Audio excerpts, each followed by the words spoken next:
and welcome to Scruff of the Neck TV live on Twitch. Look at us, we're in the internet. Who knew we could get here? It's amazing, isn't it? Got a big night on the way for you. Got the delights of Joe Dolman coming up. But right now, joining me on the sofa before her set, we have Charlotte O.C. There we go. Aya. That's how we started it. Honestly, this is going to be great. You got your posse here with you tonight as well. My posse, Your that's what I call them.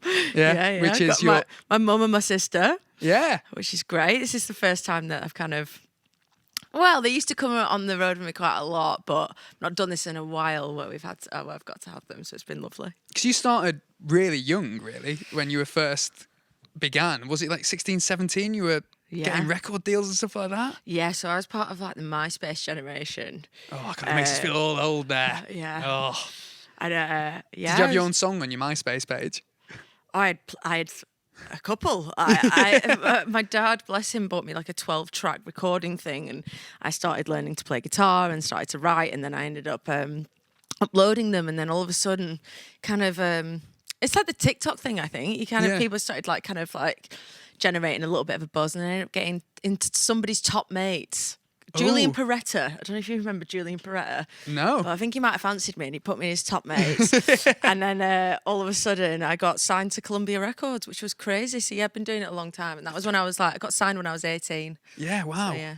That's huge. And then He probably didn't actually fancy me. So if you want to get signed, guys, get on MySpace and put a nice. What was your profile picture at the time? Was it also like when you had the fringe across, the classic long fringe, Mate, taken from that angle? I had this push like, it all out. I backcombed my hair so hard. I Nice. basically had like 3 strands left. And I had a lot of hair when I was younger. So it was this just like big dreadlock, basically. I was going for this like little surfy vibe, even though like I'm from Blackburn and I don't surf. You were sponsored by Quicksilver as well. Exactly. This is the whole at one problem. point. I literally got a phobia of fish. I hate the water. And I ended up getting sponsored by Quicksilver and being the face of this surf brand. How were those shoots? Yeah, what did you say?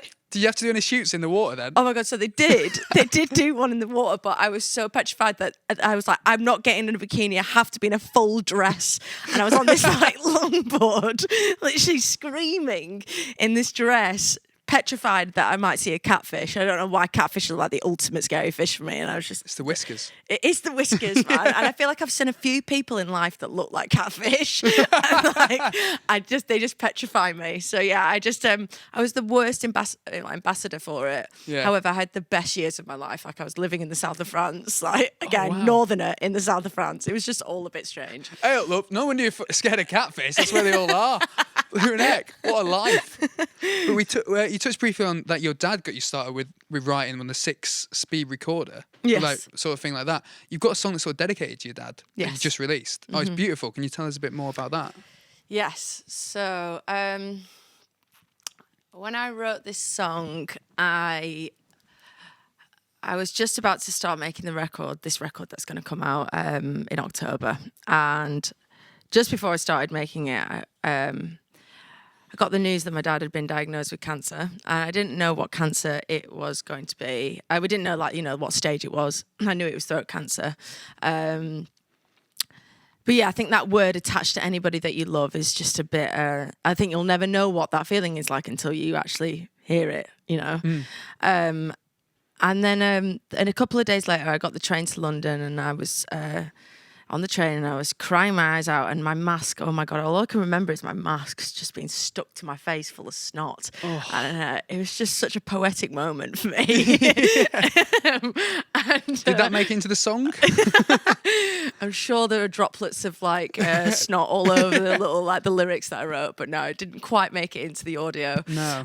However, I wrote these lyrics down and on the train, and then I went into the studio and I started talking to the guys that I was working with, a guy called Chorus and a girl called Caris. And I Did they have to rhyme because you're working with them? I do like to work with people that rhyme. Yeah, it's the best way. No, I love that.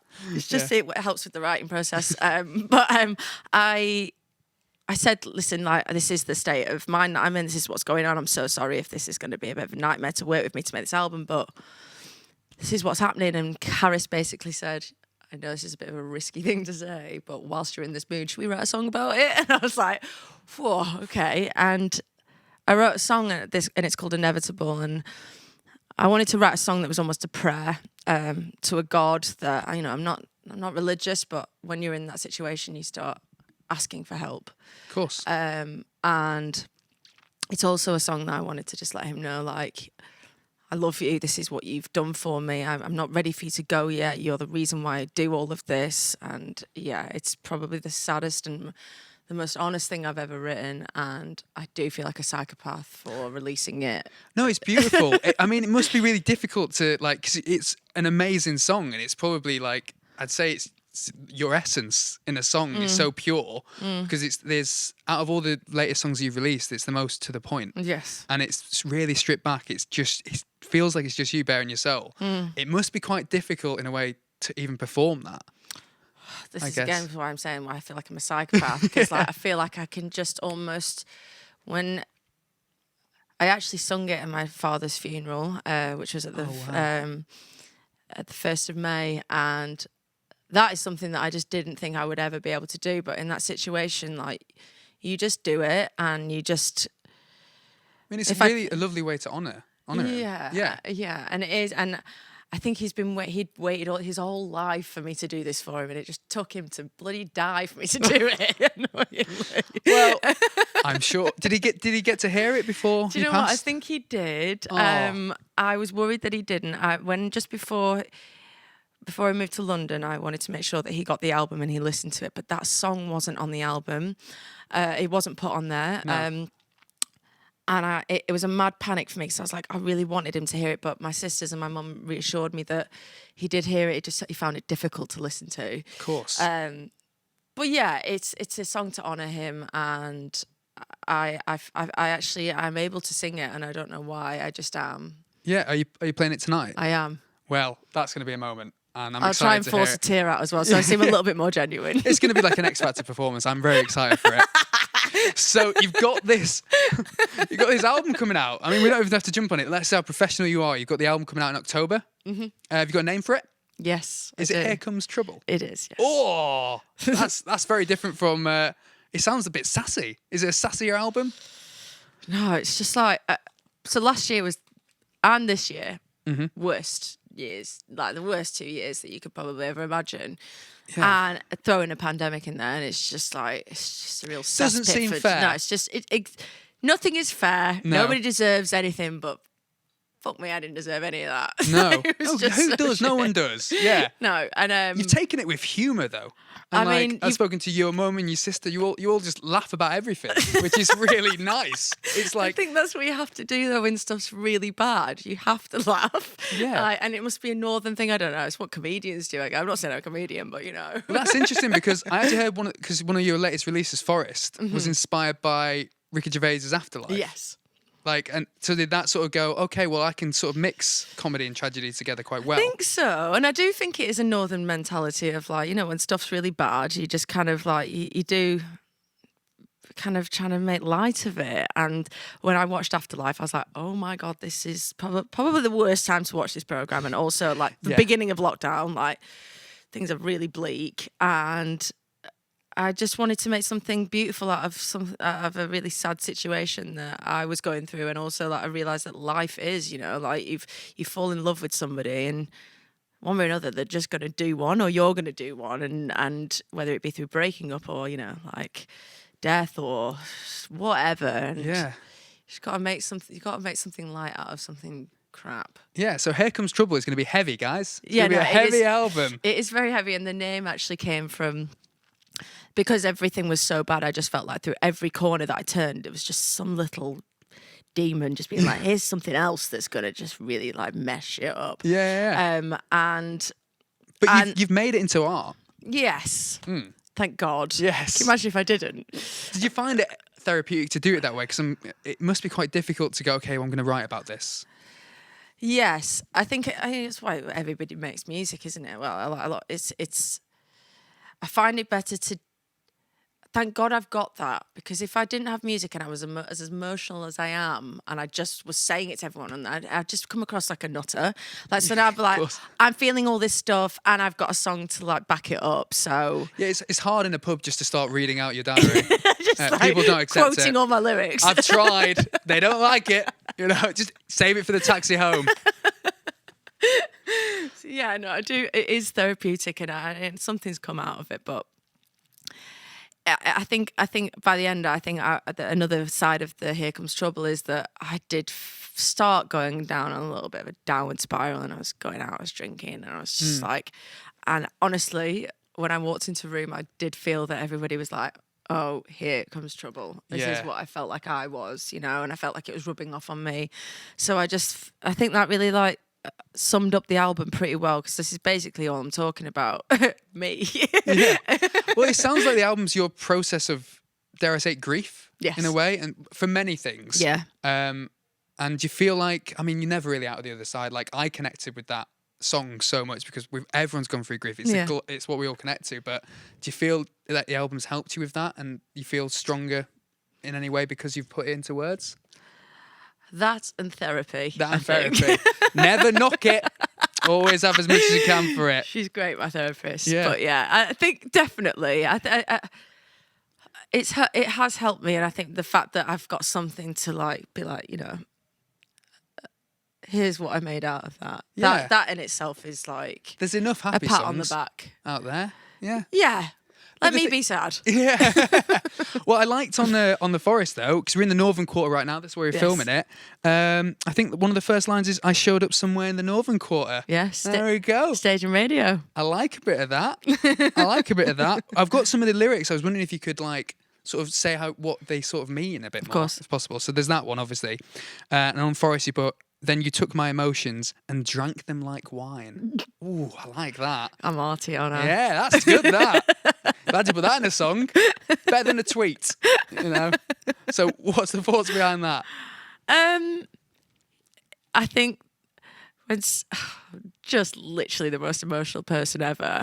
And like, if someone can really connect with me and not make me feel mental and, make me feel like, God, this bird's crazy, and take whatever I'm saying and be like, I get you. Yeah. And they like make me feel like they're just drinking me. That's what that lyric is about. It's just like when you meet somebody who makes you feel understood and not just sipping you, they're properly drinking you. Yeah. Having know a full what I mean? bottle of you. Yeah. Just get a gallon. Just get down it. Okay. On Satellite, there's a wall around your words. Yes. I thought that was quite strong. What's the thoughts behind that? Look at us, we're getting serious now. Yeah, I know. I don't like it. I know. Put you on the spot, Anna. This is where you get the little the word written version of me where I start to become a larty. But go. yeah. Turtlenecks are on, we're ready to go. So that was, when someone's talking, you're saying stuff, but you're not actually saying anything. And you're guarded. You're just guarding everything, and you're not giving me your full self. And it's so visible. I can see how you'd struggle with that, because you're very much like, this is what I am. Yeah. Deal with it. Yeah. Yeah. I respect that. Thank you. There we go. Okay, and here's the last one, so you don't have to go through this anymore. I'm joking. I actually love it. My life's been a riddle. It's so fickle. That's from Blue Eyes Forever. Yes. That's your last sort of EP. Mm-hmm. Brilliant EP. Thank you. It's raw. Like I went through your back catalogue. And You've done your homework. I get paid for this, Got to do this. It's not that impressive then. Oh, this is lovely. Lyle says, "I want to marry Charlotte." Oh, There come you on, go. Lyle. There you go. What's that emoji that he's got as well? The cat looks ill. Little cat licking. I mean, He's put fish. there we go. See? I think you might have found your soulmate here. Lyle, let's get married, man. Yeah. There we go. The first ever Twitch wedding. I think it's about time. So yeah, my life's been a riddle. It's so fickle. Blue Eyes Forever. What's the thoughts behind that line? Again, I just feel like my life has been quite difficult, and the music industry that I've decided to be in is fickle, and everything and it's literally that. It's just like nothing's been easy, and everything is just so difficult. Everything is fickle, and everything is feels like everything is against me, and just woe is me. Get your violin out, basically. Yeah. It's deep. You got deep. This is good. But this Feels sorry for me. Yeah.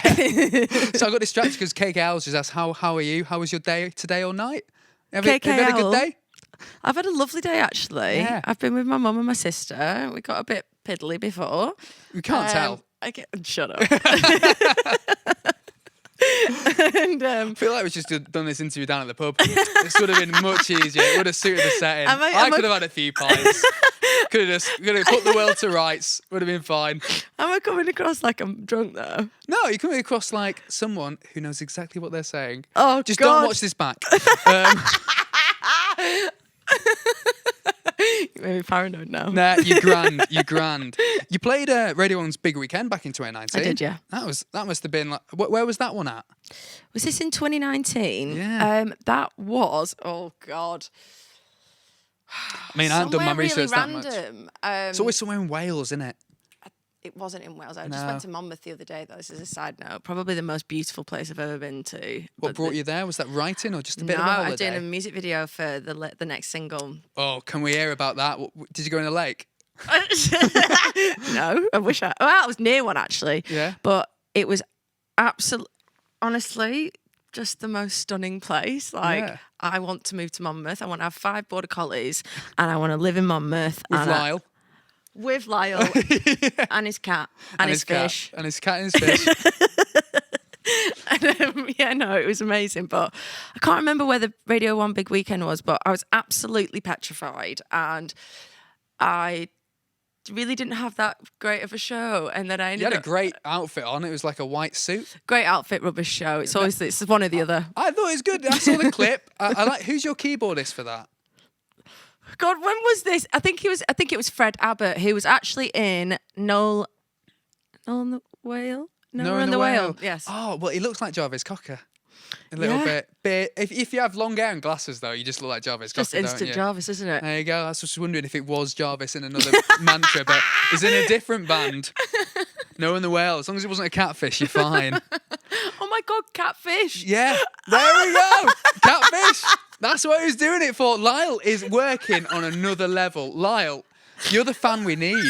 Lyle said okay, by the way, that he wants to move to Monmouth with you. So, do you know what? This album's... It was in Middlesbrough. There you go. Thanks. What would we do without the internet, eh? What would we do? I got ordained online when I was drunk. I'll perform the ceremony if you want. We're bringing this together, guys. You could have been mine. Have you still? I was stalking you on Instagram the other day, and I saw that you've got a Tim Burton tattoo.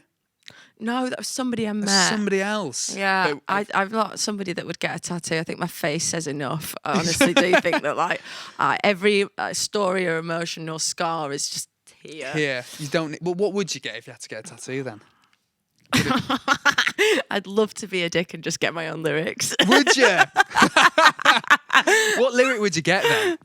Do you know what? I wouldn't get my own. I wouldn't get my own. I've always thought this. My mum would crucify me if I got a tattoo. Yeah, and she's downstairs. I know, yeah. But I would love to get, it's a Kate Bush lyric, and it is, let's exchange the experience. Oh, that's quite poignant. I like that. Yeah, I love that one because it's, I don't know, I just relate to it a lot. Yeah. But yeah, I wouldn't get it ever. Don't worry, Mum. I faint whenever I experience pain as well, which is a problem in itself. So I just shouldn't get it. It's been a hard year for you then. But this has been going on for years. Like literally, I stubbed my toe and I faint. It's really? Yeah, I've had to go to the doctors about it, and they're like, it's something that children get. I was like, oh, typical. Yeah. Literally, I'm a child. You've diagnosed me as a child. Brilliant. But so if like say, because you said about getting your own lyrics, but what would you want if someone got like a Charlotte OC lyric or like a tattoo? What would you want them to get? What would you recommend for them? All these Charlotte OC fans out there. There we go. Hang on a minute. I think that there's a song that's not out yet, and it's called "I'm Working on It," and I think that would be a good lyric to have tattooed because it's like because That's it just means life, isn't it? It's like I'm working on whatever the hell I've, however I'm trying to be in life, like I'm working on it, and I think that's kind of cool. Yeah, it's just a bit like arty and. It's that next to your face, just a little start outline on your working face. out, I'm like, just on Lyle, if you want to get that, just to sweeten the deal, You know, I think that wind's Lyle going to doesn't happen, need to mate. do that to sweeten the deal. He's already in. Let's go, Lyle. Climb aboard. What I found interesting is you said when you're on stage, you don't actually look at the fans. Oh my in God, the you've crowd. really done your homework. This is weird. Yeah. I find that really strange. So, like, is that just because you worry or because you feel like if you look, it'll put you off or something? No, do you know what I do? Yeah. I Tell us. don't, and I'm. It's almost like this. Like,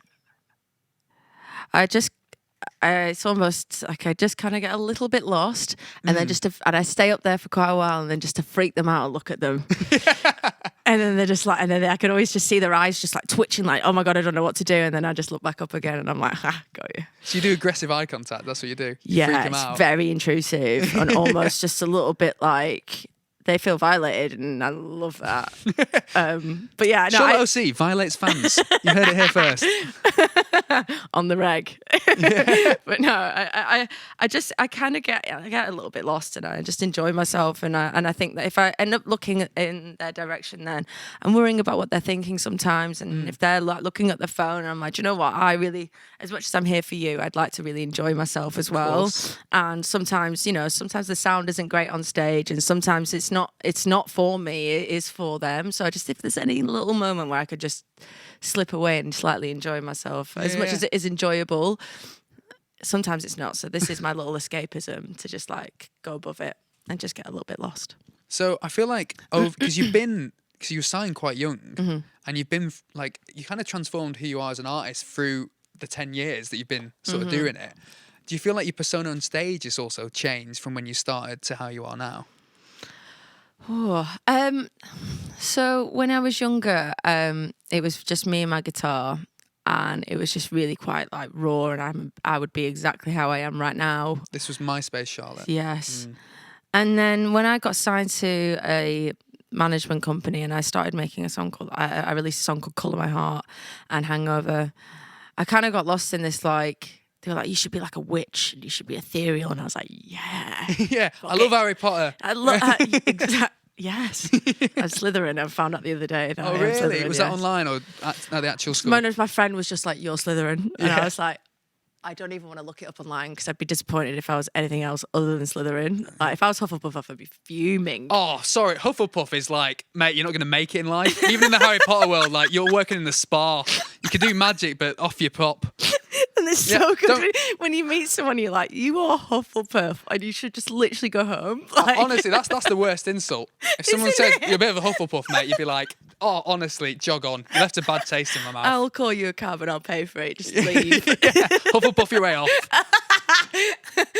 I forgot what I was talking about. Oh yeah. So I lost myself a little bit in that and started going a bit ethereal and not speaking on the stage. And they were like, oh, you should be, just a bit elusive and stuff. And I was like, that's really not me. No. And I mean, this is sort of a little bit of the shawl kind of still lends itself to the old witchiness a little bit. It's You my can't mum's shake it off actually. totally. It's my mum's. I couldn't find my other shawl, so she let me she let me her personal shawl. But yeah, Personal shawl. I do love an ethereal vibe, but I do actually like to mix, otherworldliness and